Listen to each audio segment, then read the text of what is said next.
오늘 3시부터 6시까지 윤리경영학회와 공동으로 주관하는 컴플라이언스 윤리전공과 함께하는 윤리경영 토크 콘서트를 시작하도록 하겠습니다. 본 프로그램은 공동주관으로 이루어지고 있습니다. 한림국제대학원 대학교, 그리고 한국윤리경영학회, 한국정보시스템감사통제협회, 그리고 이노크루에서 촬영협조로 이루어지고 있습니다. 오늘 논의할 주제는요, 지난주에 이어서 새로운 주제를 이야기하고자 합니다. 첫 번째 주제는요, 녹색금융의 글로벌 트렌드와 그린 뉴딜에 대해서 이야기를 할 거고요. 두 번째는 실무적인 주제로 재밌게 이야기하고자 컴플라이언스 직무자와 IT 직무자 간의 커뮤니케이션에 대해서 이야기하고자 합니다. 안내 말씀으로는 지금 코로나 사회적 거리두기 때문에 대면 수업이 불가능해져서요, 저희 발표자와 토론자 또는 사회자만 현장에 참여하고요, 패널분 참가자들은 줌으로만 참여합니다. 그래서 방역 수칙을 준수하고 본 윤리경영 토크 콘서트를 진행되고 있음을 말씀드리면서요. 그리고 죄송하구나, 이 옆 건물에서 지금 공사 중이어서 약간 공사 소리가 들립니다. 양해 부탁드리겠습니다. 오늘 진행 순서는요, 주제 발표 후 패널 토론이 있겠고요, 참가자들과의 Q&A 시간으로 이루어지도록 하겠습니다. 그래서 지난주에 저희가 이미 1부에 대해서 했었고요. 오늘 이제 2부 주제 같은 경우에는 말씀드린 것처럼 굉장히 모시기 어려운 연사를 모셨습니다. 첫 번째 주제는 기업의 사회적 책임 시각에서 보는 지속가능 금융에 대해서 임대용 대표님께서 이제 말씀을 해주실 거고요. 그리고 토론자로는 우리 컴플라이언스 윤리 전공 김은선 전공자께서 참여해 주실 겁니다. 우선 임대용 대표님에 대해서 이제 소개 말씀드리겠습니다. 워낙에 이 분야에 대해서 선구자적인 출발을 하셨기 때문에 굉장히 유명합니다. 그래서 제가 구구절절 이야기할 필요는 없을 것 같고요. 보시는 것처럼 우리나라의 지속가능 금융과 관련돼서 이니셔티브를 갖고 계시고요. UN 국제기구에서도 굉장히 이 주제에 대해서 이야기를 많이 하고 계시는 거의 연예인급 강사십니다. 그리고 대표자시고 실무자시고요. 임대용 대표님을 모셔서 지속가능 금융, 녹색금융에 대해서 이야기를 듣도록 하겠습니다. 그러면 제가 대표님에게 카메라를 넘기도록 하겠습니다. 반갑습니다. 전 방금 소개받은 에코엠 파트너스 이도씨 대표이사 임대용입니다. 그리고 이제 2015년부터 UN 환경계획 금융 이니셔티브에서 한국 대표를 맡고 있습니다. 오늘 윤리경영 토크 콘서트에서 지속가능 금융 또는 녹색금융이라는 주제로 여러분들과 말씀을 나눌 수 있어서 매우 영광스럽게 생각합니다. 윤리경영, 또 기업의 사회책임, 지속가능 경영 여러 가지 키워드들이 있습니다. 모두 이제 어떤 앵글에서 이 사회적 문제를 바라보느냐에 대한 이슈라고 생각을 하고 있어서 단어는 중요하지 않다라고 생각을 합니다만, 오늘은 조금 더 다른 앵글에서 금융 관점에서 어떤 논의들이 있는지, 그리고 우리가 얻을 수 있는 시사점은 무엇인지에 대해서 생각해 보고자 합니다. 오늘 준비한 주제는 이 녹색금융의 글로벌 트렌드와 그린 뉴딜입니다.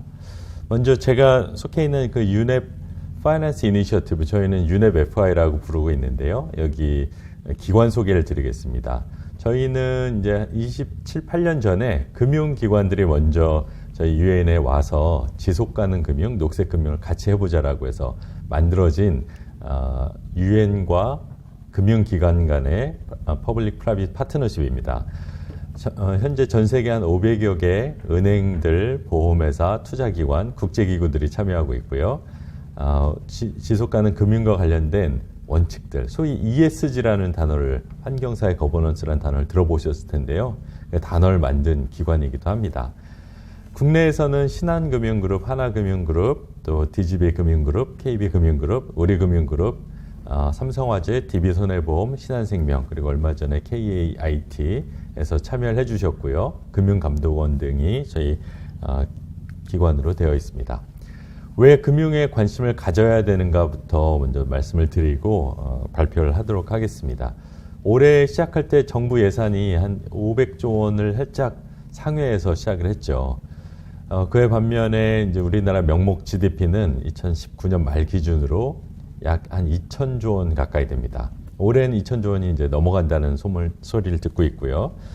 그런데 금융기관이 가지고 있는 총 자산, 또 운용 자산의 규모는 어느 정도나 될까요?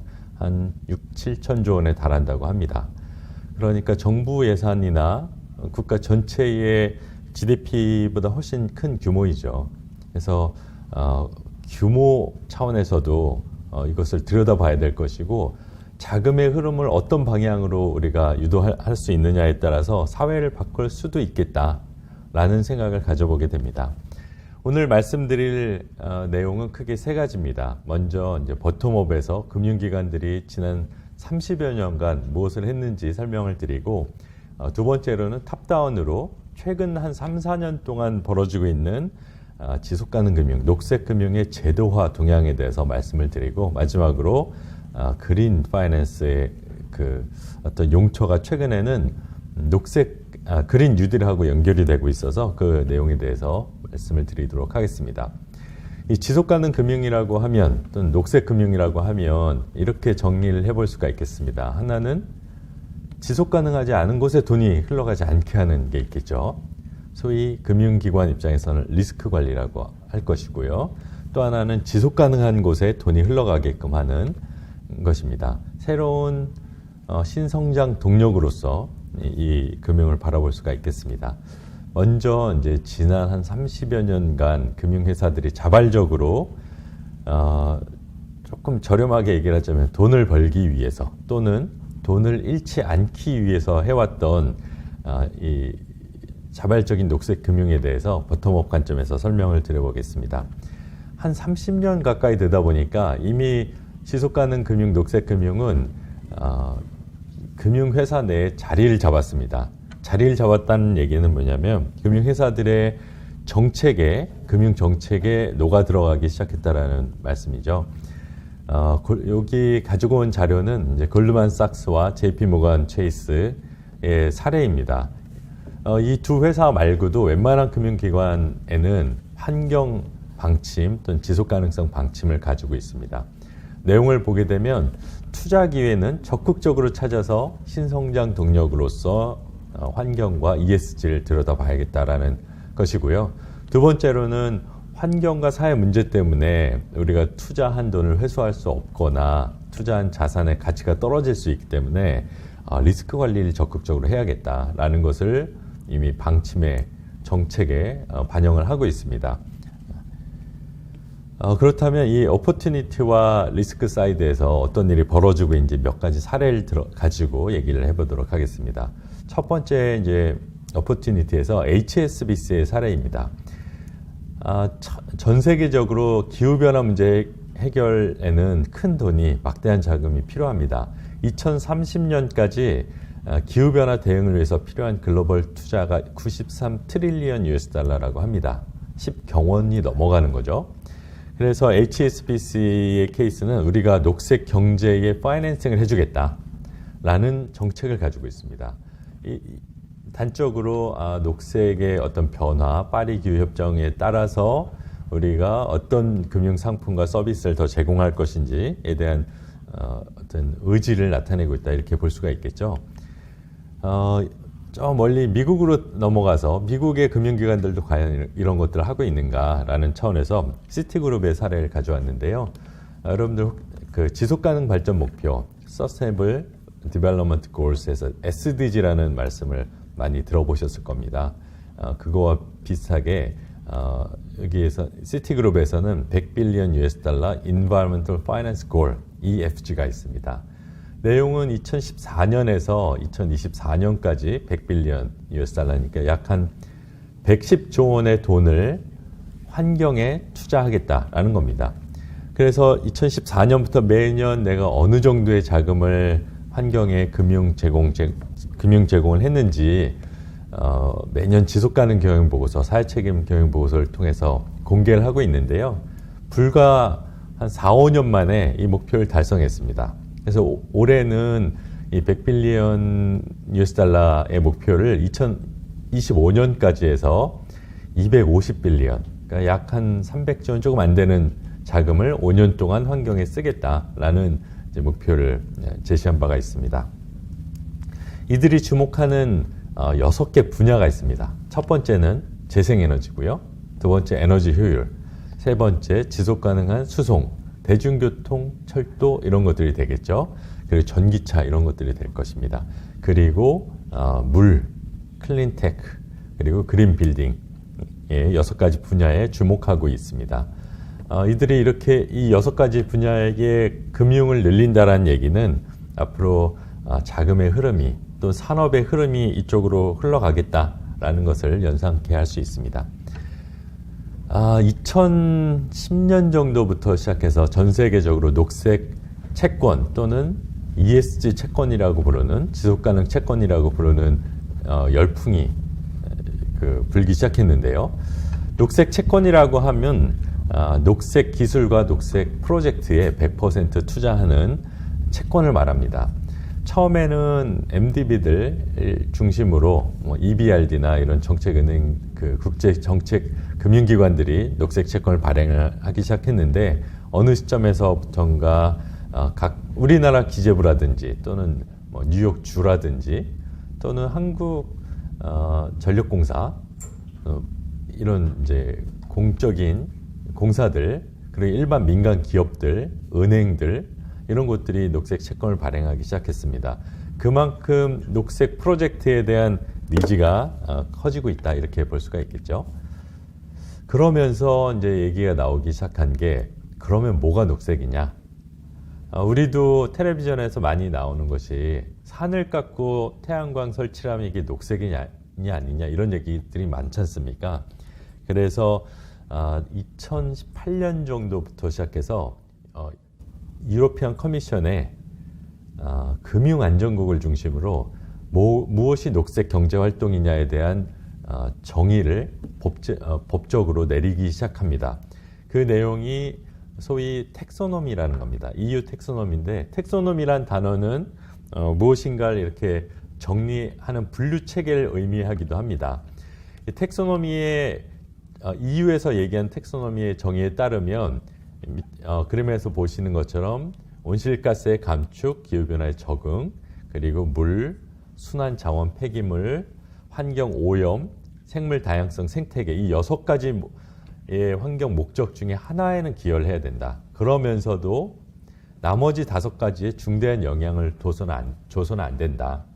그러면서도 이 연두색으로 보이는 것처럼 최소한의 사회적 측면의 세이프가드를 준수해야 된다라는 것입니다.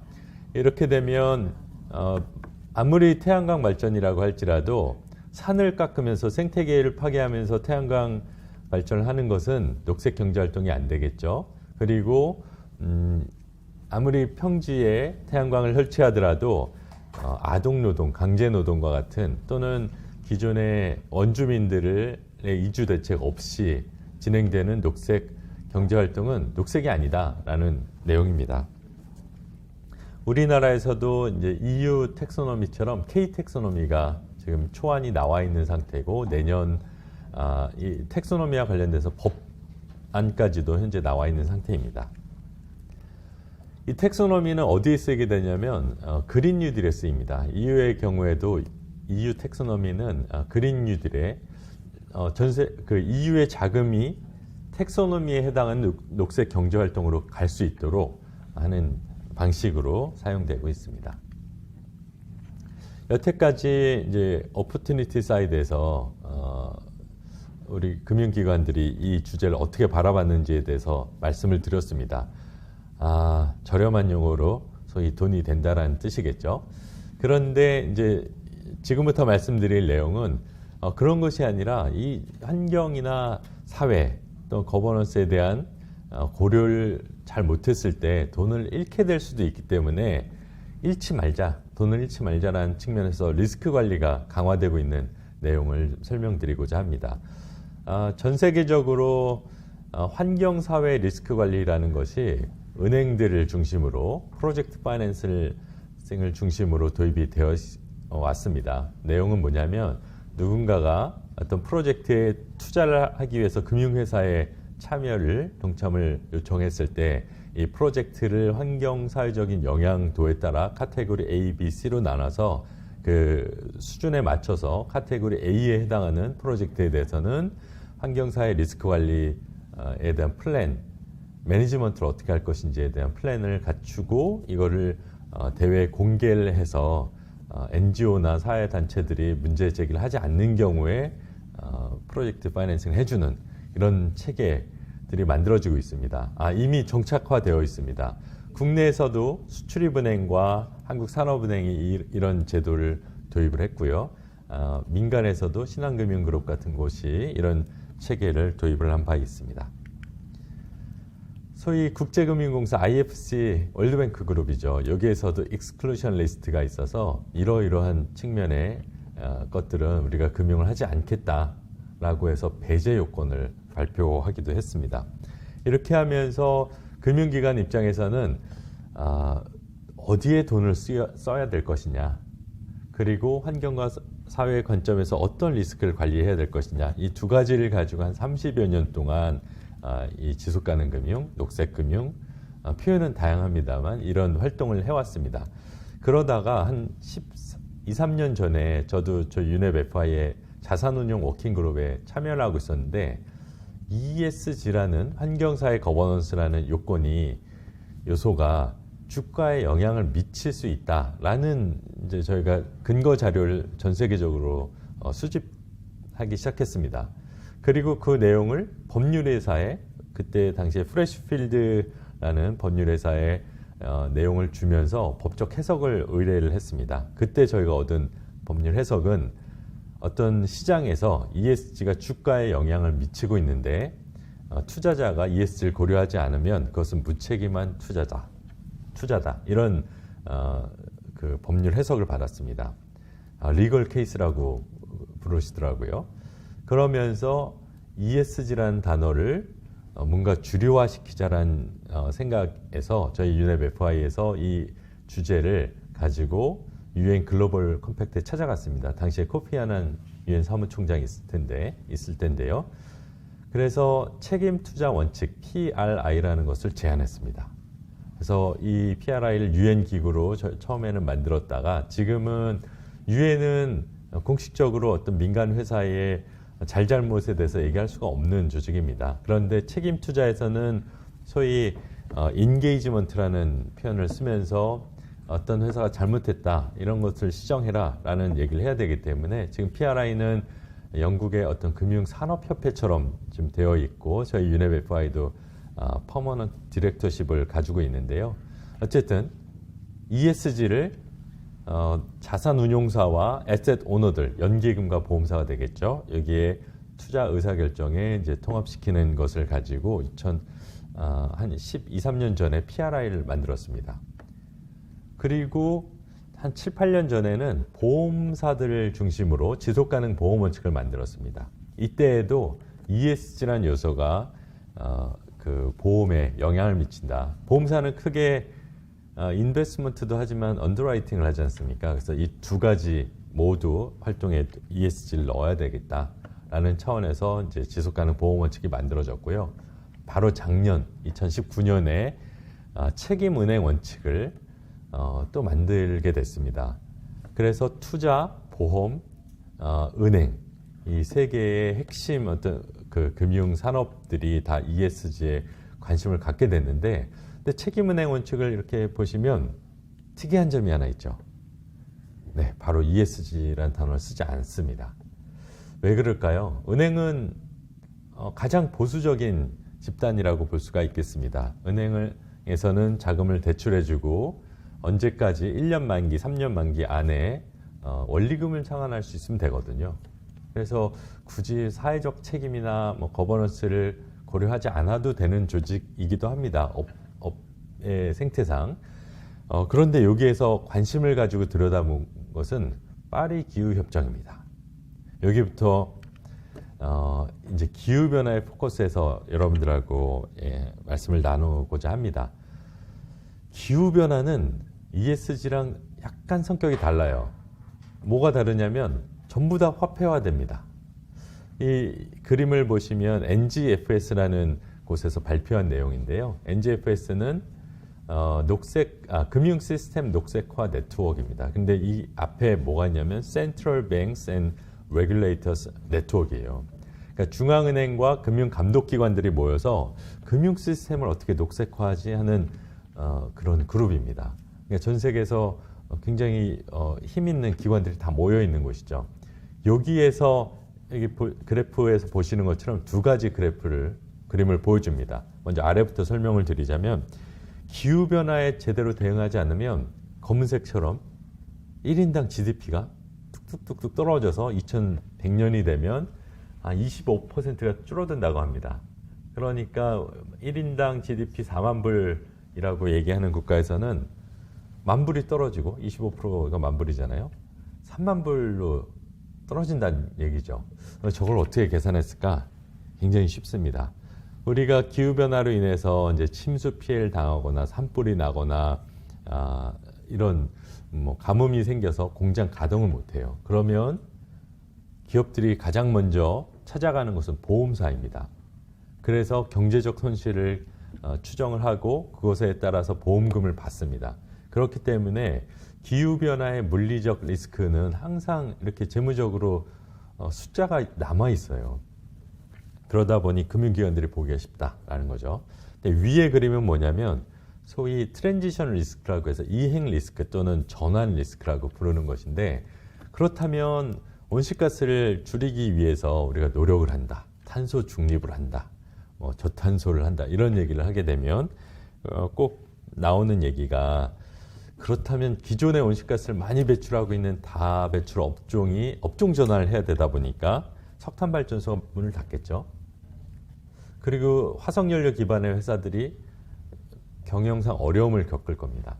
그렇게 되면 이게 보시는 것처럼 우리가 녹색을 한다라고 할 때에도 GDP의 손실은 불가피하다라는 거죠.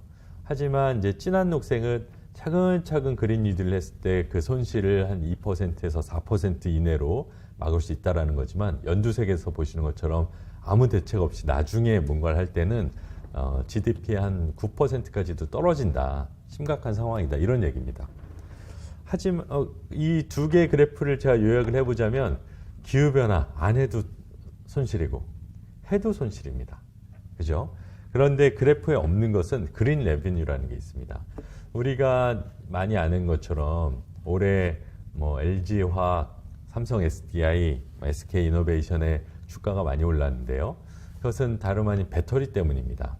배터리는 전기차 때문에 생기는 것이고, 그 기후변화의 어떤 트랜지션, 이행을 위해서 핵심적인 기능을 차지하고 있기 때문에 거기서 그린 레비뉴가 많이 생기는 것이죠. 그래서 우리나라를 먹여 살린 게 여태까지는 반도체였다면, 이제 한 5년 이내에 배터리가 반도체의 5배, 6배 시장이 될 것이다, 이런 얘기들이 심심치 않게 나오고 있는 것을 볼 수가 있겠습니다. 정리를 해보자면 기후변화는 돈입니다. 그래서 얘기가 조금 쉬워졌어요. 그러다 보니 그동안 글로벌 금융제도에서 얘기했던 거는, 이게 ESG는 뭔가 정성적이어서 내가 이걸 제도화시키기가 좀 애매했는데, 기후변화는 돈으로 환산되다 보니까 이걸 어떻게 바라봐야 되지? 하면서 많은 이제 전 세계 금융의 어떤 모양을 만들고 있는 제도권에서 움직이기 시작했습니다. 퀴즈인데요. 이건 금융감독원이 가지고 있는 은행업 감독 업무 시행 세칙입니다. 여기에 신용위험 가중자산 산출에 나오는 내용인데요. 은행은 담보로 인정되는 상업용 부동산, 주거용 주택에 대한 세금 등 선순위 발생한 경우와 가로문제로 인한 부담 등을 모니터링할 것이라고 얘기를 하고 있습니다. 여기에서 빨간 그림 안에 들어갈 단어는 환경입니다. 환경 문제. 바젤의 510항에 보면은 이 주제를 머스트 모니터 하도록 하고 있어요. 왜냐하면 땅을 담보로 대출해 줬는데 땅이 오염되면 행정당국에서는 땅을 복원하라고 얘기를 하죠. 땅의 토양 오염을 복원하는데 돈이 많이 들기 때문에 담보 가치가 떨어집니다. 그러니까 당연히 담보 가치를 잘 살펴라 라는 뜻이겠죠. 바젤의 필라 1, 2, 3가 있습니다. 방금 말씀드린 내용은 필라 1, 최소 자본 요건에 해당하는 내용입니다. 최소 자기 자본 요건을 볼 때 환경 리스크를 봐야 된다. 그런데 저희가 2014년도에 저희 UNEP-FI와 캠브리지 대학이 이 내용 현상에 대해서 좀 진단을 한 건 뭐냐면 바젤의 필라 1, 2, 3 중에 1에 대해서 토양 오염이 일부 들어 있어서 그나마 뭐 세모 있지만 녹색을 줬는데 필라 2 금융 감독에 이런 내용이 전혀 없어요. 필라 3 마켓 디스플레인 공시 이런 데 아무런 내용이 없습니다. 그래서 뭔가 개선을 해야 될 것이 아니냐라는 문제 제기를 저희가 하기 시작했습니다. 그러던 중에 2015년쯤부터 갑자기 영란은행이라고 우리가 알고 있는 뱅크 오브 잉글랜드에서 잉글랜드 중앙은행이죠. 시리즈로 기후변화 보고서를 냅니다. 내용은 뭐냐면 이 복잡한 그림인데 제가 알기 쉽게 설명을 드려보겠습니다. 기후변화로 요즘에는 기후재난이란 말 많이 씁니다. 뭐가 있죠? 가뭄, 뭐 홍수, 침수 피해 이런 것도 있고 산불 이런 것들이 벌어지게 되면 실물 경제가 타격을 받죠. 그게 노란색입니다. 그리고 실물 경제가 타격을 받으면 제일 먼저 찾아가는 것이 보험사이죠. 보험금 내세 청구하는 겁니다. 그리고 내가 무슨 현금 흐름이 없는데 어떻게 은행 이자를 갚고 원리금을 상환하겠습니까? 그래서 은행에 대해서 난 몰라요 하고 얘기를 하면서 기후변화는 실물 경제와 보험, 은행, 즉 금융 시스템에 영향을 미친다. 그래서 이 모든 것을 우리가 설명할 때 금융 안정성이라고 부르는데 기후변화가 이것에 영향을 미친다라고 주장을 하는 것이죠. 이걸 얘기하신 분이 이제 마크 카니 영란은행 총재이면서도 예전에 이제 FSB 금융안정위원회 그 총재도 하셨고 이런 분이 이제 이런 얘기를 계속 하시는 거죠. 근데 2015, 16년에 G20의 재무장관 중앙은행 총재회의에 가서도 계속 이 얘기를 하는 겁니다. 여보세요. 기후변화를 고려하지 않으면 당신네 나라 망할 수 있고 금융 안정성이 해쳐질 수 있어요. 이거를 우리가 금융 안정성 차원에서 고려해야 됩니다. 라는 주장을 계속하기 시작한 거죠. 때마침 2015, 16년에는 중국에서 시진핑이 그 13차 5개년 계획이었나요? 하는 5개년 계획을 내면서 생태적 문명화라는 이름의 그린 뉴딜 정책을 제시합니다. 내용은 뭐냐면 중국의 옛날 같으면 중국의 화장실 가면은 옆 사람하고 얼굴 보면서 볼일을 보잖아요. 이렇게 돼 있을 때는 이게 문명화라고 볼 수가 있느냐. 그래서 어떤 세니테이션, 위생 관점에서 그리고 철도도 없어요. 뭐 도로도 엉망이에요. 그리고 전기도 막 석탄 발전소 냄새를 그 미세먼지를 막 배출하면서 만들고 있어요. 이렇게 해서는 우리가 문명화됐다고 얘기할 수 없으니 사회 인프라에 대규모 투자를 해야 된다라고 하면서 중국이 이제 생태적 문명화라는 이름의 그린 뉴딜을 발표를 했는데 그때 당시에 중국 정부의 입장은 중국은 돈이 없으니 정부는 돈이 없으니 금융회사를 동원해서 녹색 금융을 활성화시키고 이 분야를 국가의 미래를 만들자라는 것이었습니다. 놀랍죠? 사회주의 국가에서 세계 뭐 2대 미스테리 중에 하나가 중국이 이지에 밝은 중국이 사회주의를 하는 것이고 사촌이 땅을 사도 배가 아픈 한국이 자유 어떤 시장 경제를 하는 것이다 이런 얘기도 들었는데요. 그러면서 이 슬라이드로 들어와서 이 뱅크 오브 잉글랜드랑 중국 인민은행이 딱 만난 거죠. 그러면서 이것이 굉장히 중요하다라고 해서 G20의 지속가능 금융 스터디 그룹을 발족시킵니다. 이 스터디 그룹은 금융회사 사람들이 모인 게 아니라 각국의 재무부, 기재부죠. 그리고 중앙은행이 참여하는 것입니다. 그러면서 마크 칸이 아까 그 영란은행 총재가 이런 얘기를 합니다.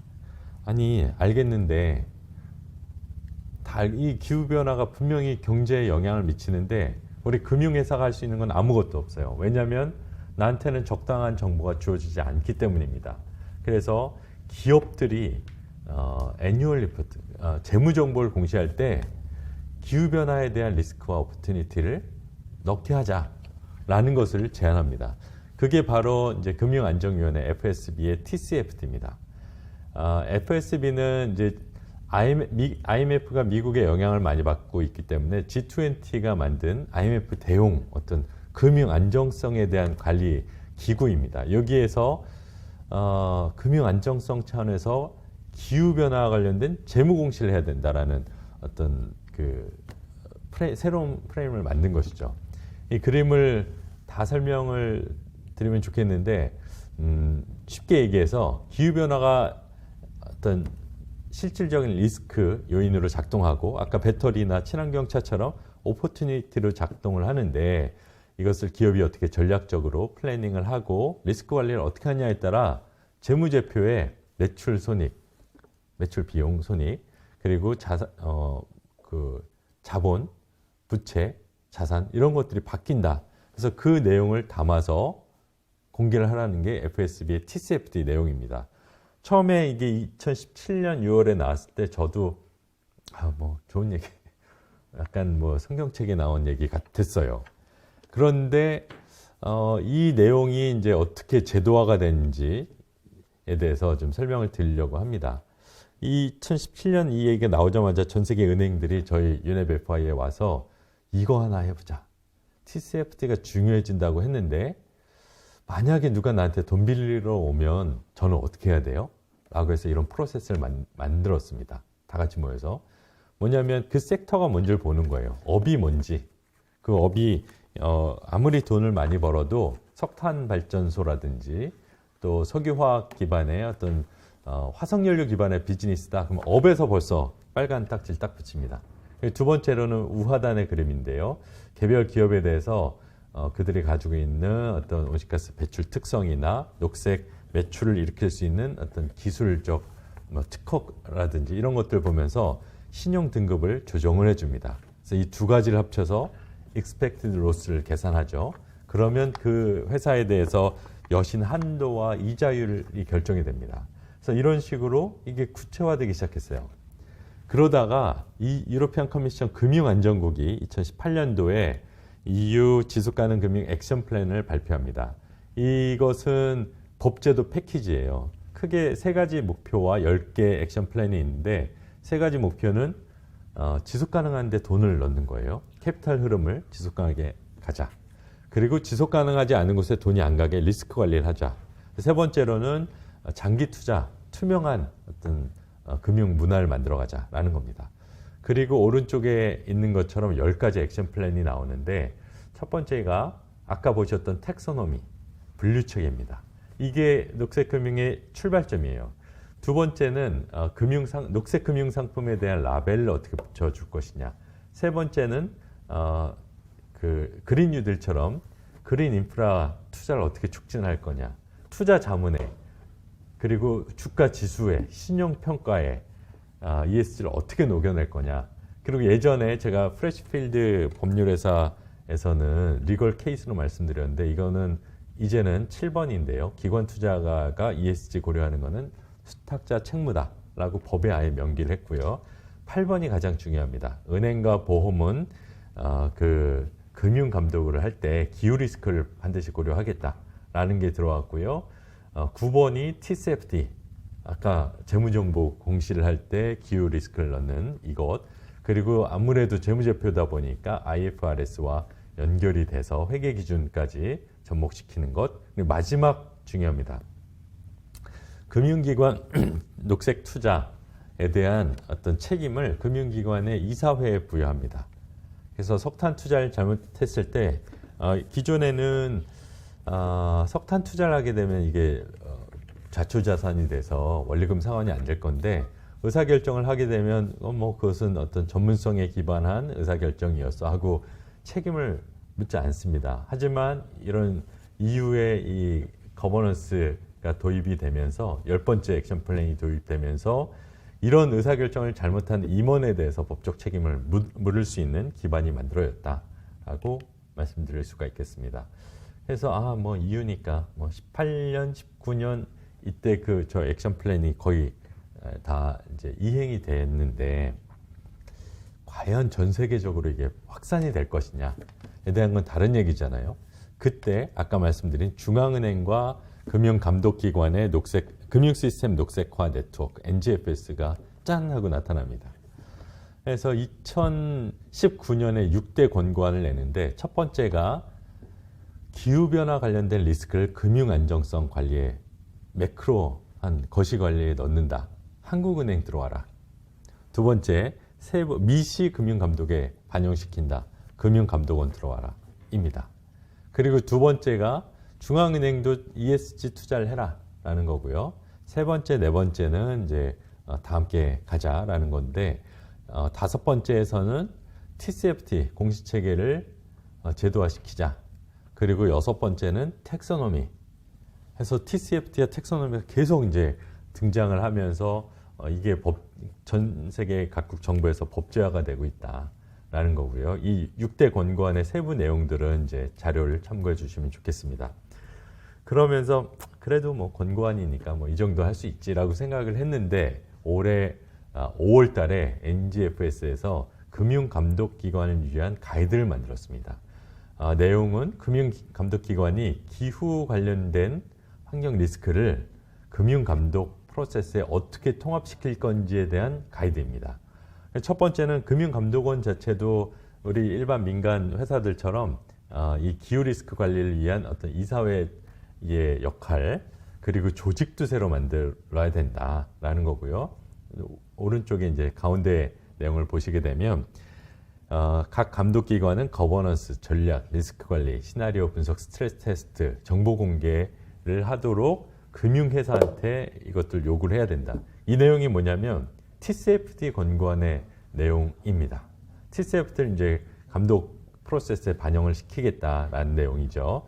그리고 이 책임이 누구한테 있다? 임원한테 있다라는 것을 명기합니다. 그래서 올해 제가 있는 회사에서 이제 금융감독원하고 기후금융에 대한 프로젝트를 하고 있는데요. 이번에 80여 개 금융회사들한테 설문조사를 쭉 뿌렸습니다. 우리 이런 생각을 가지고 있는데 현황이 어떠냐 이런 것들을 쭉 물어보면서 어떤 분위기를 만들어 가고 있는 것이죠. 여태까지 이제 최근 한 3, 4년 사이에 탑다운의 지속가능 금융 제도화에 대해서 말씀을 드렸고 마지막으로 이제 그린 뉴딜에 대해서 말씀을 드리겠습니다. 그린 뉴딜 관련해서 올해 5월 달에 VIP께서 이제 그린 뉴딜을 하겠다는 말씀을 하실 때만 해도 사람들이 저게 뭐야 라고 반응을 했었죠.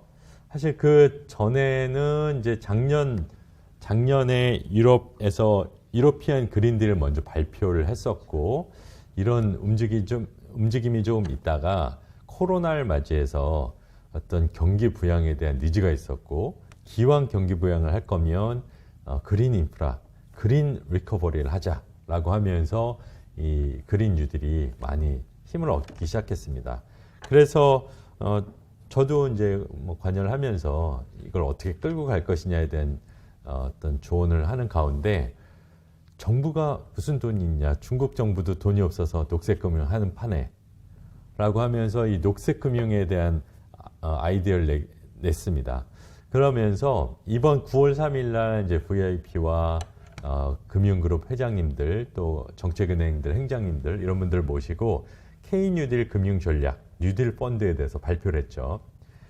뉴딜 펀드에는 세 가지가 있습니다. 여기 보시는 것처럼 세 가지가 있는데 뒤에 슬라이드가 조금 더 이해가 쉬우실 것 같아요.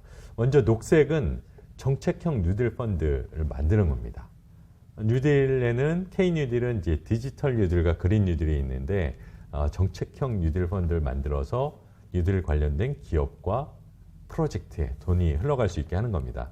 그런데 이 정책형 뉴딜 펀드에서는 중요한 것이 만약에 손실이 났을 때 이것을 정부가 보존을 해주겠다라는 겁니다. 그러니까 돈이 많이 몰리겠죠. 그것 이외에도 노란색, 파란색처럼 뉴딜 인프라 펀드, 민간 뉴딜 펀드를 만들어서 촉진하겠다라는 얘기를 하고 있습니다. 기재부가 주도하고 있고요. 반면이 아니라 보완적으로 금융위원회와 환경부가 추진하고 있는 것은 녹색금융 추진단입니다. 이번에 8월 달에 만들어졌고 이 금융위의 부위원장과 환경부 차관이 단장이 돼서 이 워킹그룹 3개를 운영을 하고 있고 저도 이제 3개에 관여를 하고 있는데요. 옛날 MB 때 녹색금융이라고 하면 이제 녹색에 돈을 어떻게 넣어줄 거냐였죠. 근데 이번에 특징은 워킹그룹 1에 있습니다. 그게 아니라 금융 시스템 전반을 녹색화 시키려면 워킹그룹 1은 금융 리스크 관리를 어떻게 할 것이냐. 다시 얘기해서 기후 리스크를 어떻게 모니터링하고 관리 감독해 나갈 거냐. 금융감독원과 금융위원회가 이런 내용입니다. 그리고 워킹그룹 2는 녹색 투자를 어떻게 활성화할 거냐. 그래서 녹색 그 펀드도 있지만 녹색 채권도 있고요. 그리고 녹색 자산 유동화 증권 ABS도 있고요. 이걸 위해서 K 텍소노미 어떻게 만들 것이냐. 그리고 현재 법안이 올라와 있는 녹색 금융공사를 어떻게 만들어 갈 거냐. 이런 논의들이 있고요. 워킹그룹 3에서는 공시와 관련해서 ESG 공시를 어떻게 더 활성화시키고, 여기에서는 아직 TCFD에 대해서는 어떤 입장을 명확하게 갖고 있지는 않은데, TCFD가 사실 핵심이죠. 재무정보 공시. 이것과 관련해서 이제 워킹그룹 1에서 또 같이 관여를 하고 있습니다. 이상으로 이제 이 녹색 금융이 어떻게 흘러가고 있고, 그게 과거 30년 동안 버텀업으로 왔고, 한 최근 3, 4년 사이 탑다운으로 내려왔고, 이게 현재 그린 뉴딜에 어떻게 접목되고 있는지에 대해서 말씀을 드렸습니다. 이상으로 발표를 마치도록 하겠습니다. 감사합니다. 네, 임대용 대표님의 지속가능 금융, 녹색 금융과 관련된 말씀을 들었습니다. 지금처럼 요즘 굉장히 화두인데요. 굉장히 재미있게 그 아나운서 목소리로 말씀해 주셔서 대단히 감사하게 말씀드리고자 합니다. 그러면 제가 이제 코멘트를 하기에 앞서서 우리 김은선 전공자님이 계십니다. 김은선 전공자님이 패널로서 코멘트 주시도록 하겠습니다. 네, 저 발표자님의 TCFD라든지 텍소노미, 녹색 수입 등의 내용을 듣고 정말 인상 깊었는데요. 실제로 이게 정말 다 잘 이루어진다고 하면 정말 지속 가능한 세상이 되지 않을까 생각이 들었고, 향후 후대가 살아갈 굉장히 좋은 세상을 상상해보게 됐었어요. 근데 이제 저는 저희 회사에서 각 기업들의 그 여신 관리라든지 크레딧 리스크를 관리하는 입장에서 이 TCFD 실행 모델 관련해서 조금 실무적으로 이게 유용성이 있는지, 실제로 지금 실행되고 있는지가 좀 궁금해졌는데요. 사실 TCFD 실행 모델에 의거해서 기후변화나 여러 사회환경적 리스크를 재무적 리스크에 담으려고 한다고 하면, 이제 저희가 알고 있는 주요 신용평가사인 무디스나 S&P 이런 피치 등에서 이 모델을 적극적으로 도입해서 각 기업체의 신용등급을 평가해야 할 텐데, 실제로 지금 이런 행위가 일어나고 있는지 좀 궁금해요. 왜냐면 저는 제가 실무를 할 때 굴지의 이제 채권보험사들이라든지 아니 신용평가사에서 이 기업체는 재무적으로 굉장히 우수하지만 ESG 측면으로 굉장히 불안정하고 대응이 되지 않고 있기 때문에 이 거래선에 대해서 재무적으로는 A등급이나 C나 F를 줄 수밖에 없다라는 의견을 한 번도 받아본 적이 없거든요. 물론 이제 발표하실 때 저에게 설명 주실 때 도입 중이다 혹은 권고안을 작성 중이다, 앞으로 이렇게 실무적으로 활용할 것이다, 이런 뉘앙스로 많이 설명을 주시긴 했지만, 실제적으로 파일럿으로라도 실제 신용평가사나 보험사에서 이런 툴을 돌리고 있는지 좀 궁금합니다. 네. 좋은 질문이십니다.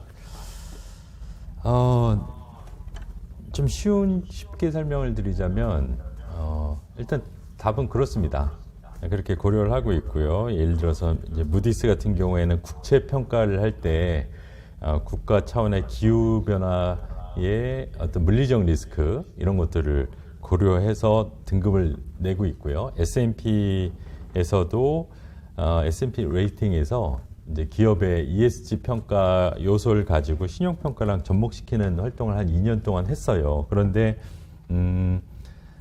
이제 직접 들은 얘기인데요. 한 ESG에 한 900여 개 정도 되는 지표를 가지고 어떤 크레딧 리스크나 이런 재무 정보하고 연결해서 보니까 유일하게 기후 변화 이슈가 연결이 되더라 하고 얘기를 하는 것을 제가 작년에 직접 들은 바가 있습니다. 그래서 보험사들, 그 신용평가회사들이 먼저 움직였다. 그리고 국내에서도 이것을 하고 있는 금융그룹이 하나 있고요. 하나금융그룹이 아니라 한 개 있고요.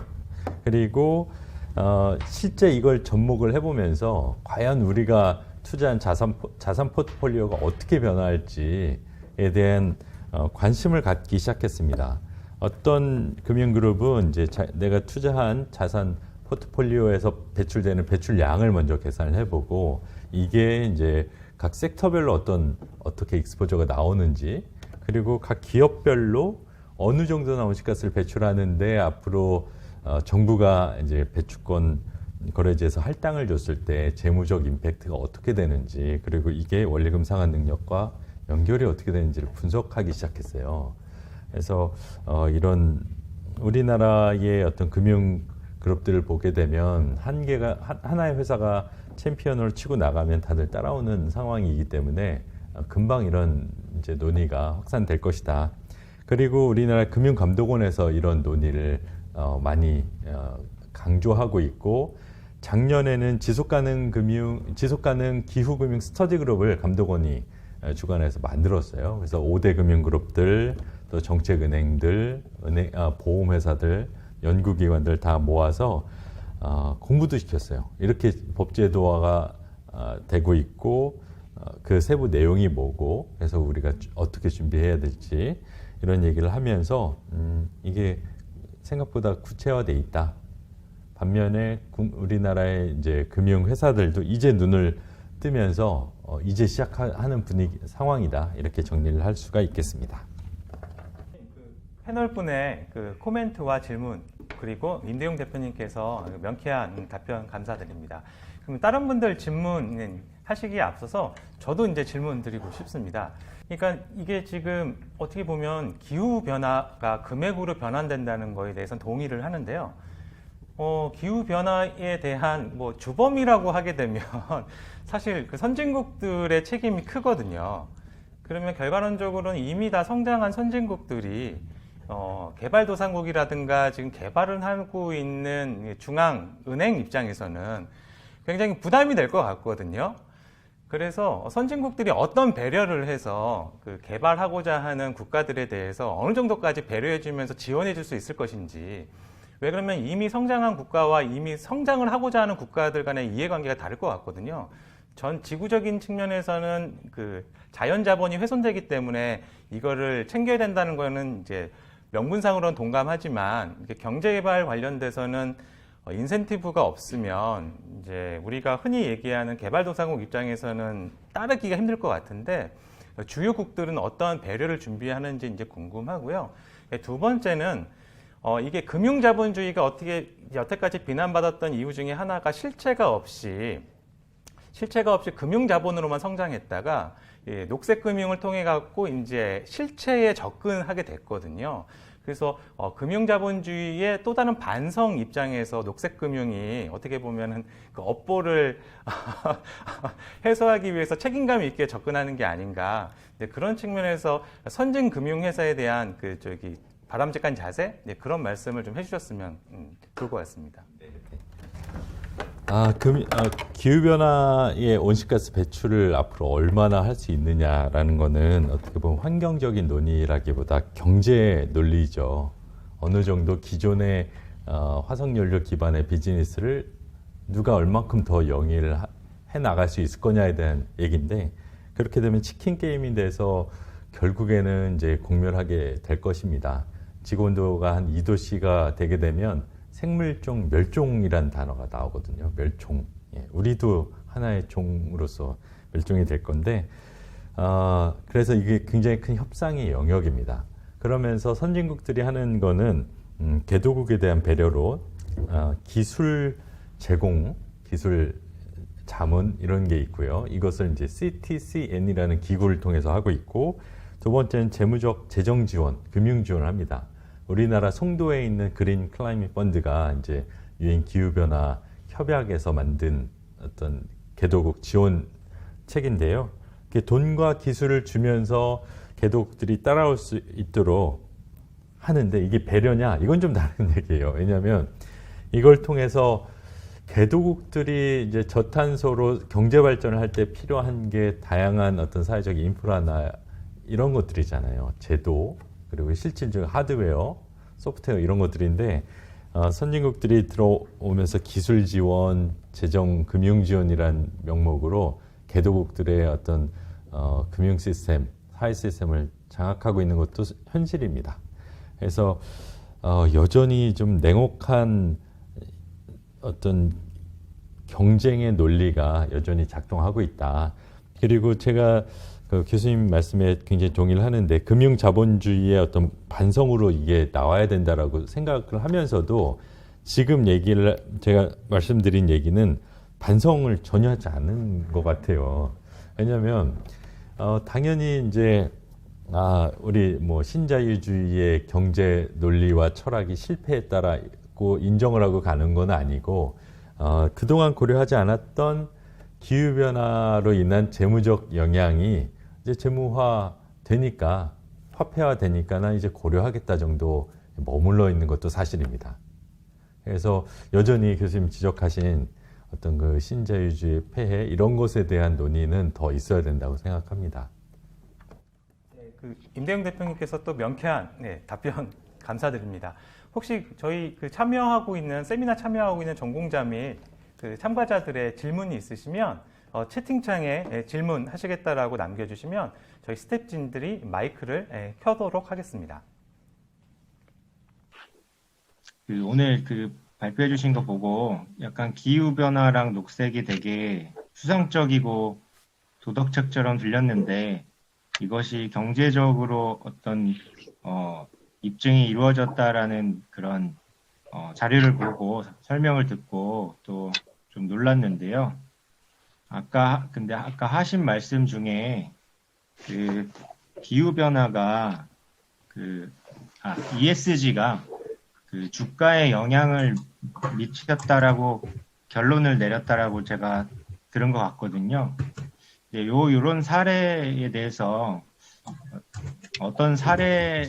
어쨌든 연구를 통해서 하셨을 텐데, 좀 근거라든지, 이거의 어떤 구체적인 사례라든지, 이런 것들이 있는지 궁금합니다. 네, 답변 부탁드리겠습니다. ESG가 주가에 영향을 미치는 사례들을 이제 거의 제 기억으로 15, 16년 전부터 모았어요. 그래서 저희 유넵 FI에 참여하고 있는 처음에 저희가 두 가지로 시작을 했는데 하나는 자산운용사들 모아서 바이사이드죠. 모아서 이제 전 세계 자산운용사들이 ESG의 어떤 요소가 주가에 영향을 미치는 비즈니스 케이스를 내라라고 했고, 두 번째로는 증권사 사이드에서도 이제 관련된 케이스가 있으면 얘기를 해봐라라고 얘기를 해서 한 3, 40개의 비즈니스 케이스를 모았습니다. 무려 한 5, 6년 전에. 지금은 더 얘기하기가 쉬운데 그때에도 얘기가 나왔던 게 뭐냐면, 탄소세 같은 게 도입이 되게 되면 온실가스를 다 배출하는 에너지 업종들 있지 않습니까? 에너지 업종의 전체적인 영향은 어느 정도나 되고 각 기업별로 에너지 기업별로 에비타가 몇 %씩 그 탄소세가 그러니까 금액이 올라갈 때 에비타가 몇 %씩 떨어진지를 계산해서 보여줬어요. 어떤 증권사에서 실증 보고서로 섹터 리포트처럼 해서 보여줬는데, 이런 것들이 가장 지금도 유효한 것이라 생각이 들고요.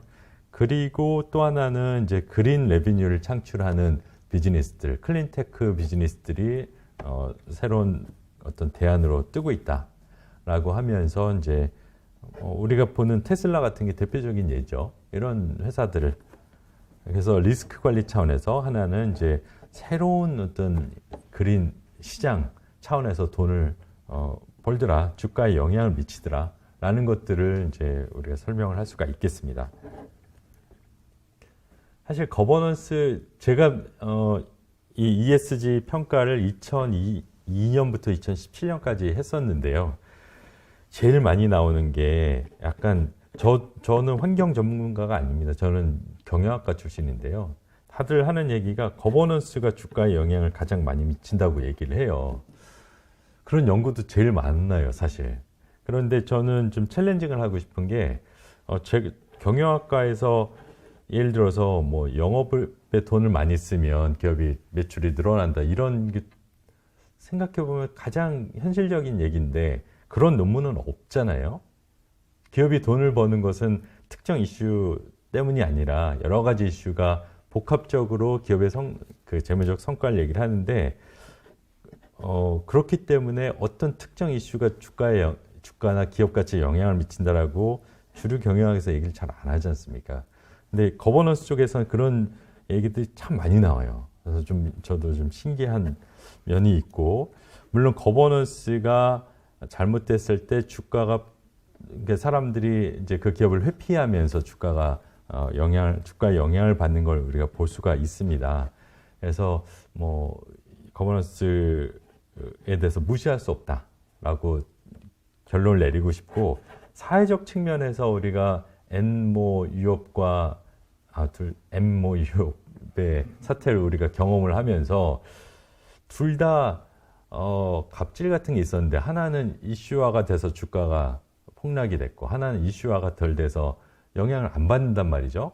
그래서 여전히 약간의 사회과학적 영역이 있구나라는 생각을 하게 됩니다. 그런데 제가 그 약간 좀 계량 쪽으로 경영에 관심이 있어서 그랬는지 모르겠는데, 제가 환경을 좋아하는 이유는 언제나 이게 숫자가 나와요. 약간 과학과 공학과 이런 영역이 있어서 그런지. 그래서 예를 들어서 내가 온실가스를 이만큼 배출하는데 정부로부터 탄소 배출권을 이만큼밖에 못 받았어요. 그럼 그 갭만큼의 어떤 규제 준수 비용이 발생하고 1톤당 탄소 배출권의 가격은 한국 거래소 KRX에 가면은 톤당 얼마나가 있으니까 이 모자른 갭의 양과 가격을 곱하면 그냥 규제 준수 비용이 쉽게 계산이 되거든요. 그래서 이런 면에서 뭐 매력이 있는 것 같은데, 어쨌든 ESG 전체적으로 주가에 영향을 미친다, 이렇게 얘기할 수가 있겠습니다. 네, 이소 전공자의 멋진 코멘트와 질문, 그리고 임대용 대표님께서 또 즉석 질문에 대한 즉답 이렇게 재밌게 해주셔가고요, 많은 도움이 될 것 같습니다.